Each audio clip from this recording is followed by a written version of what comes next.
Warlord Vorlag demanded a sacrifice. It was a tradition as old as our empire, a ritual of blood and fealty designed to consecrate a new war.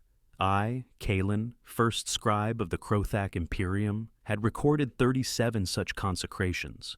I had watched as champions were dismembered, as fleets were pledged to suicidal runs, as entire moons were gifted to the void in our warlord's name. It was the brutal, logical calculus of power, a demonstration of loyalty through loss. A strong vassal offers something precious and suffers for it, proving their devotion. A weak vassal offers a token and is purged for their insolence. The logic was as clean and sharp as the edge of an executioner's glaive. My role was simple: to observe, to record, and to analyze the shifting tectonics of fealty on my data slate. My 4 optic sensors, a gift of my Xylosian heritage, allowed me to simultaneously monitor the warlord, the assembled vassals, and the biometric readouts of every being on the command deck of the flagship Indomitus. My species does not understand sentiment. We understand data. And the data on that day was pointing toward a very predictable, very satisfactory conclusion. Gathered on the grand adjudication dais were the usual supplicants. The hulking Gorok hegemon, his rocky hide smelling of ozone and barely contained violence, stood beside the shimmering delegate of the Slithy Collective, a serpentine creature whose loyalties shifted like heat haze. There were a dozen others, representing the minor powers Vorlag had crushed or coerced into his burgeoning empire. And then there was the human, Ambassador Thorn. He was a late addition to our galactic menagerie, a representative of the newly contacted Terran Confederacy. He was, by every metric I could access, a biological absurdity. Pathetically small, with a fragile endoskeleton and a thin layer of pinkish skin that offered no natural protection. His sensory organs were clustered inefficiently on his forward-facing cranium, giving him a pitifully narrow field of view. He possessed only 2 upper limbs, and his bipedal locomotion was clumsy and unstable compared to the powerful quadpedal stance of a Krothak warrior. He was, in short, a prey animal. We had accepted him into the warlord's court mostly out of a kind of morbid curiosity, and because Terran trade routes offered some minor tactical advantages. The other vassals regarded him with a mixture of contempt and pity. My own assessment was one of clinical detachment. He was an anomaly, a rounding error in the galactic equation, and his presence here was little more than a courtesy before his species was inevitably assimilated or erased. He stood near the back, almost swallowed by the shadow of the Gorok hegemon, his drab gray uniform a stark contrast to the gleaming armor and iridescent hides of the others. He looked, for lack of a better term, soft. He was the very definition of a token offering. When Warlord Vorlag spoke, the deck plates of the Indomitus hummed with the resonant bass of his voice. His own form was a monument to Krothak supremacy.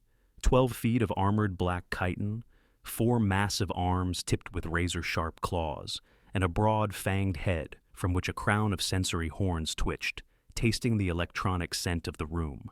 "My vassals, my warriors," he boomed, the sound of physical force that made the Slithy delegate recoil. "A new campaign dawns. We march on the Signian hegemony to break their fleet and salt their worlds. The void spirits thirst. They demand a tribute to sanctify our glorious path." His upper right claw swept across the assembled delegates. "A sacrifice is required, one that proves your iron will, one that demonstrates your unwavering loyalty to my banner." A wave of anxiety washed over the dais, a scent I could taste on the air, a spike in the biometric data on my slate. This was the moment of truth. The Gorok hegemon clenched his stony fists, his thoughts no doubt calculating which of his lesser clan chiefs he could offer up. The Slithy delegate seemed to shrink, her shimmering scales dulling as she tried to appear insignificant. This was the great game. Who would be first? Who would offer the most? And who would be deemed unworthy? My 4 eyes scanned the group, running predictive models. The Gorok would offer a warrior, the Salithi would offer a relic, the smaller races would offer resources, ships, anything to avoid offering their own flesh. It was a dance I knew well, and as my gaze drifted, as it always did, to the weakest link in the chain, it settled on the human. Ambassador Thorn. He was the perfect sacrifice. His loss would be meaningless. Terran space was distant, their military a non-entity by our standards. Sacrificing their sole ambassador would be a powerful message to the others. Even the most insignificant must bleed for the Imperium. It would cost Vorlag nothing and gain him a powerful symbol of his absolute authority.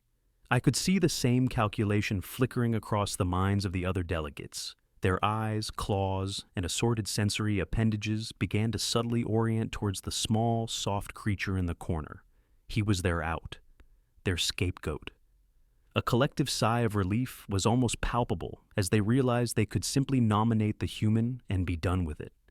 The Gorok hegemon's knuckles relaxed. The Slithy's scales brightened. It was done. All that remained was for someone to speak the name. I prepared my stylus to log the inevitable. Item 1, consecration of the Signian campaign. Sacrifice of the Terran ambassador, designated Thorn. A satisfactory, if predictable, offering of fealty by consensus. Before the Gorok hegemon could open his maw to speak, before the Salithi could hiss a suggestion, something impossible happened. The human moved. Ambassador Thorn took 1, 2, 3 precise steps forward, emerging from the hegemon's shadow into the stark, sterile light of the dais. A collective intake of breath sucked the air from the room.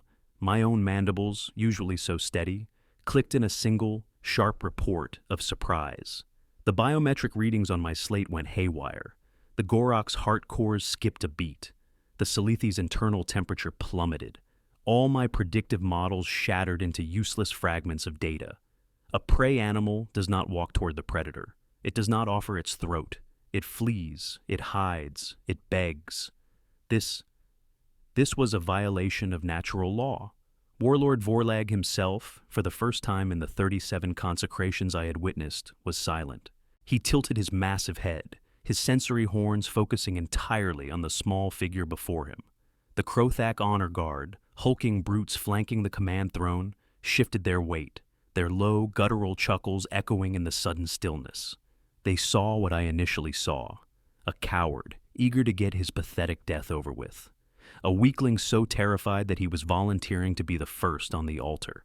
But my secondary and tertiary eyes were locked on the human's face, and the data they were feeding me did not align with the cowardice hypothesis. His heart rate was a steady 72 beats per minute. His respiration was slow and even. There was no tremor in his hands, no sheen of fearful sweat on his brow. There was only an unnerving calm, and then he did the thing that all Xylosians found so deeply disturbing. He smiled. It was not a gesture of submission, not a grimace of fear. His lips peeled back from his teeth in a flat, horizontal line. From a biological standpoint, it was a threat display. The baring of fangs, a clear signal of aggression, yet the Terrans used it for everything: greeting, humor, sorrow. It was the ultimate psychological variable, an expression that could mean anything or nothing. In that moment, it looked like the calmest, most terrifying expression I had ever witnessed. Then he spoke, his voice not a plea or a whimper, but a clear, measured tone that carried across the silent deck. "Warlord Vorlag," he said, inclining his head in a gesture that was almost, but not quite, a bow. "I will provide the sacrifice." The silence that followed was a physical presence. It was heavier than the ship's artificial gravity, colder than the void outside the viewport. The Krothak guards' chuckles died in their throats. The Gorok hegemon's jaw, a slab of granite, hung slightly ajar. Even Warlord Vorlag was momentarily stunned into inaction. My own mind, a machine of logic and pattern recognition, was failing. The variables did not compute. The statement, "I will provide the sacrifice," was grammatically simple, yet contextually impossible. We all knew what he meant. He was offering himself. It was the only logical interpretation. He was the sacrifice. But his demeanor, his tone, his unsettling smile, none of it aligned with a creature offering itself for slaughter. Warlord Vorlag recovered first, a low rumble of amusement building in his chest. "You?" he boomed, the sound laced with derision. "You will provide the sacrifice, little human? And what could a soft, fragile thing like you possibly offer? Your own meager life, a worthy if pitiful gesture. The spirits will appreciate the novelties, if not the substance." The other delegates relaxed. Ah, yes, that was it. A suicidal grand gesture. The human was simply insane. It was a known trait of Deathworld species. Their minds were often as unstable as their ecosystems. The tension broke, replaced by a wave of smug superiority. The Salithi delegate let out a soft, sibilant laugh. But Thorn did not flinch. He did not kneel. He simply stood there, his hands clasped behind his back, looking up at the mountain of chitin and fury on the command throne. "You misunderstand, Warlord," he said, his voice still unnervingly level. "I am not the offering, I am the officiant." I felt a jolt, as if a live power conduit had been pressed to my carapace. Officiant. The word was precise. It was not a word a victim would use. It was a word a priest would use, a conductor, a master of a ceremony. The confusion returned tenfold. My mandibles began to click rhythmically, a nervous tick I could not suppress. What game was this? What bizarre cultural ritual was he enacting? Vorlag's amusement curdled into irritation. "Explain yourself, human. My patience wears thin. Do not play word games with me on the precipice of war." Thorn gave a small, infuriatingly casual shrug. "It's simple. You require a sacrifice to consecrate your campaign. A grand gesture to ensure victory. I will perform that sacrifice for you. We just need to clear the air a little first." Clear the air? I accessed the Galactic Common Tongue translation banks. The idiom was nonsensical. Did he mean to vent the atmosphere from the command deck? A suicidal threat? No, his biometrics remained placid. Was it a reference to some primitive Terran meteorological superstition?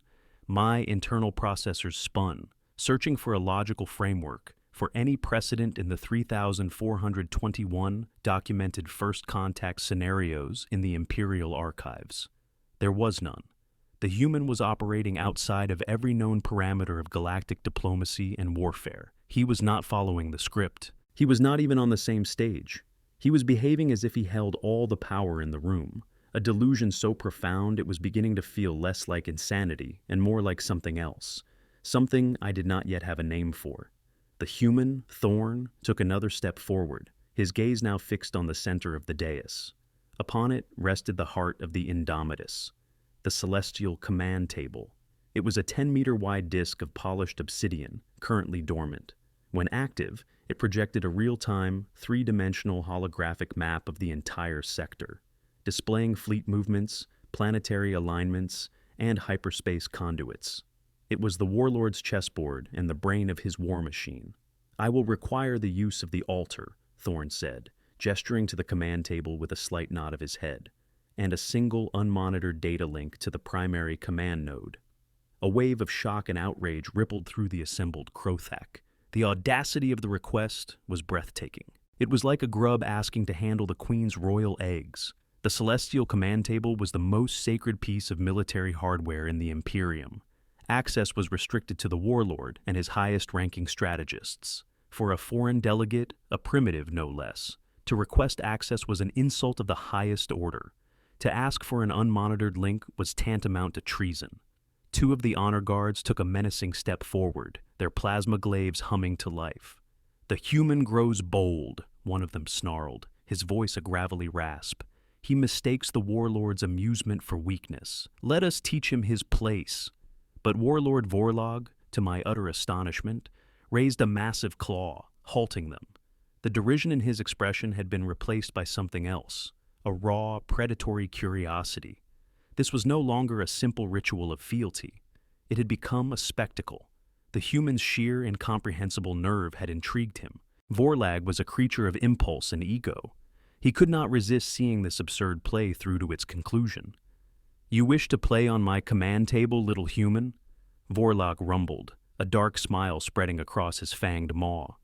"You wish to plug your trinkets into the heart of my fleet? Very well. Let us see this sacrifice of yours. Give him the link." A tech priest, his carapace visibly trembling, scurried forward and activated a port on the side of the table. A beam of blue light shot up, signifying an open data link. My 4 eyes were fixed on Thorn as he walked calmly towards it. His soft-soled boots made no sound on the deck, a ghostly silence that was more unsettling than the thunderous steps of the Krothak guards. He reached the table, and from an inner pocket of his uniform, he produced a small, flat device. It was no bigger than my palm, made of a dull gray metal. It looked like a standard-issue Terran datachron, a primitive personal information device. It was utterly insignificant, a child's toy, and he was about to plug it into the most sophisticated military computer in the known galaxy. My mind raced. What is his objective? A virus? A pathetic attempt at cyber warfare? Our firewalls are forged from black hole algorithms. Our encryption is Tier 7, quantum interlaced. A Terran device would be incinerated by our security protocols before it could transmit a single byte. It had to be a bluff, a symbolic gesture. He would plug it in, it would fail, and he would have made his point, whatever that insane point was. He was an actor, playing a role only he understood, and we were all his captive audience. The human, Thorn, did not hesitate. With a quiet click that seemed to echo in the cavernous silence of the command deck, he connected his small gray device to the data link port. The blue light of the port flickered for a nanosecond, and then pulsed with a steady, soft, white glow. My own console, linked to the ship's core systems, flashed a notification. External device connected. Unknown origin. Security protocol. 9 Delta engaged. Scanning. I watched the progress bar, expecting it to flash red, to signal the immediate neutralization of the foreign hardware. Instead, a new message appeared, one I had never seen before. Scanning halted. External device granted. Tier 1 alpha priority. Firewalls bypassed. I blinked all 4 of my eyes. This was impossible. Tier 1 alpha priority was a level of access reserved for the Warlord's own neural interface, and even that required a dozen biometric and quantum-entangled passkeys. No external device, let alone a primitive Terran one, could grant itself such clearance. It was like watching a rock fall upwards. It was a fundamental violation of the laws of our technological universe. The Krothak guards, unaware of the silent drama unfolding on my console, merely watched as Thorn placed his hands over the now glowing command table. The obsidian disk came to life, not with the familiar star charts of our sector, but with cascading streams of pure data, glowing green and gold alphanumeric strings that flowed in patterns I had never seen. They were beautiful, complex, and utterly alien. Thorn's fingers began to move, not touching the surface, but dancing in the holographic light. He was not typing commands. He was conducting, weaving the streams of light together, braiding them into new forms. He was not hacking our system. He was rewriting its base reality. He was composing. The air on the bridge began to change. A subtle hum vibrated through the deck plates, a frequency my sensory horns identified as a massive energy buildup. But it wasn't coming from the ship's reactors. It felt like it was coming from everywhere at once. The sterile, recycled air grew thin and cold, a phenomenon my environmental sensors could not explain. The Krothak guards shuffled uncomfortably, their chitinous plates rattling softly. The Gorok hegemon took a half step back, his rocky knuckles white. Even Warlord, on his throne, leaned forward, his amusement completely gone, replaced by a focused predatory intensity. He was no longer watching a fool, he was watching a rival, or something far, far stranger. My own internal state was one of rising panic. The data flowing across my slate was a torrent of paradoxes. The human's biometrics remained perfectly calm, his heart rate as steady as a chronometer. Yet the ship's core temperature was dropping, and the energy signature of the command table was spiking into theoretical levels. He was a still point in the heart of a storm he himself was creating. He was a diplomat, a soft-skinned administrator from a backwater world. How could he know this? How could a creature that evolved from mud and water possibly comprehend, let alone manipulate, the quantum architecture of a Krothak warship? The thought was heretical. It was illogical. It was terrifying. For what felt like an eternity, but was in reality only 93 standard seconds, the human continued his silent, luminous work. The streams of data on the command table coalesced, twisted, and then formed a single, perfect pulsating sphere of golden light in the center of the display. The humming stopped. The cold in the air intensified, a chilling stillness that felt ancient and profound. Thorn lifted his hands from the table, the light of the sphere reflected in his eyes, making them glow. He looked up, his gaze cutting through the cavernous space of the command deck to lock directly with Warlord Vorlag's. The unsettling smile was gone, replaced by an expression of serene, absolute focus. "The sacrifice is prepared, Warlord," Thorn said, his voice calm but carrying an immense weight. "It is a powerful offering. It requires a powerful name to bind it." Warlord Vorlag stared down at him, his massive form rigid. The dynamic had shifted so completely, so bizarrely, that even he, the master of 1,000 worlds, seemed unsure of his next move. The room was watching him. The Gorok, the Salithi, his own guards.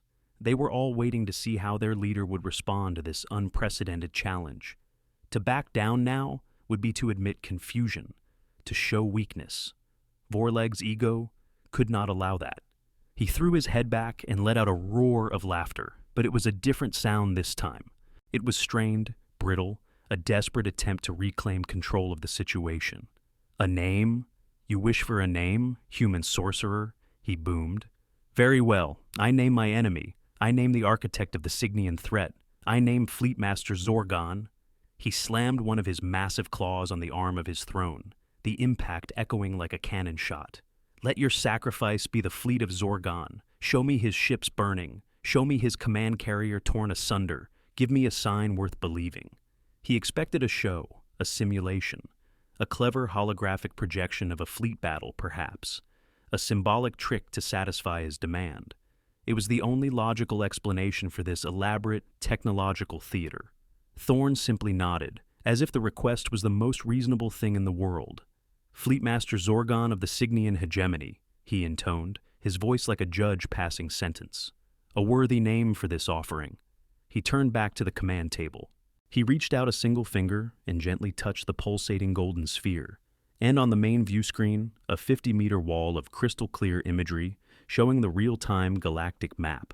Something happened that broke the minds of every warrior and strategist in the room. The entire icon cluster of the Signian 3rd and 5th Armada, 3 sectors away, in the Cygnus X, 1 nebula, a force of over 400 capital ships and their support craft, simply vanished. They did not explode.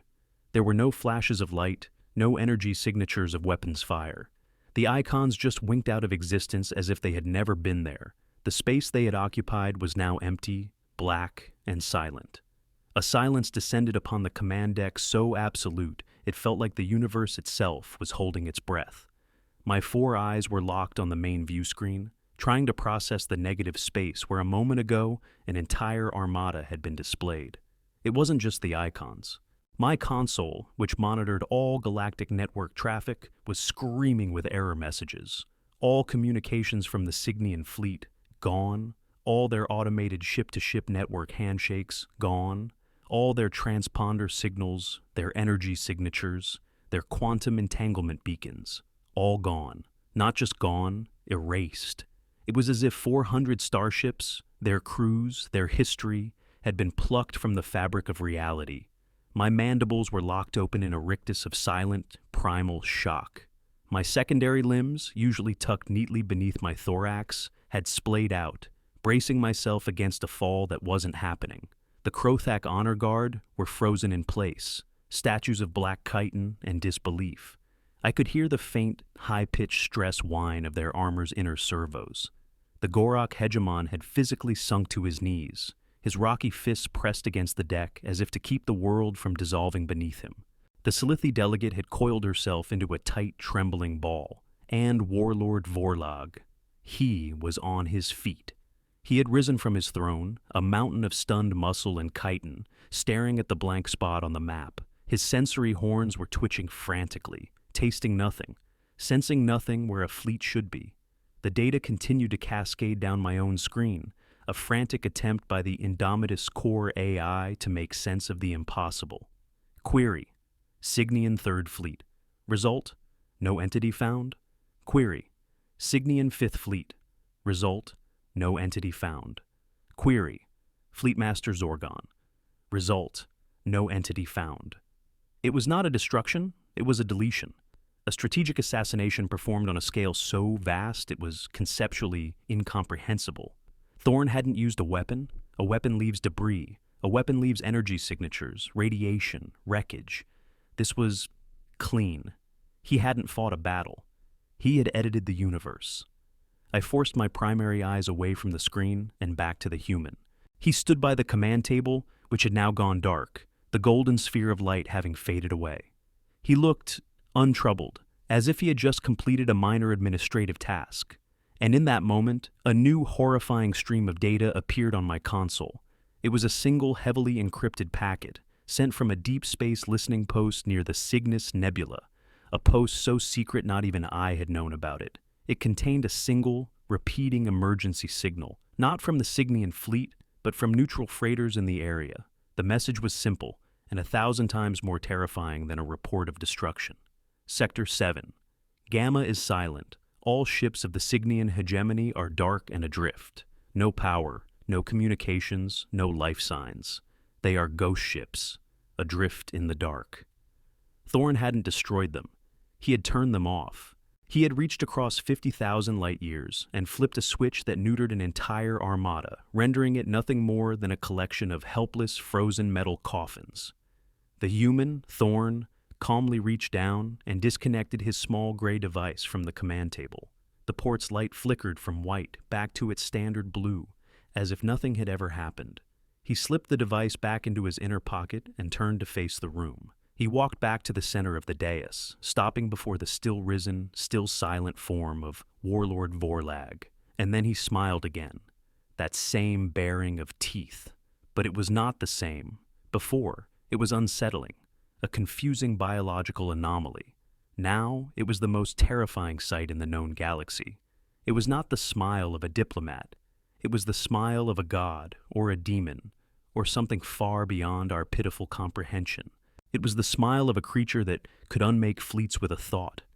"A worthy sacrifice, Warlord?" Thorn asked, his voice cutting through the suffocating silence. "An entire armada, offered to the glory of your campaign. No lives lost," he added, a deeply chilling clarification. "No resources wasted on a protracted war. No mess, just a clean, efficient transfer of assets. They are yours for the taking, Warlord. 400 capital ships, free for salvage. A gift."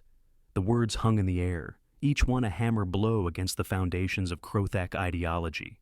Our entire culture was built on glorious, bloody conquest, on strength of arms, on warriors meeting in honorable, brutal combat.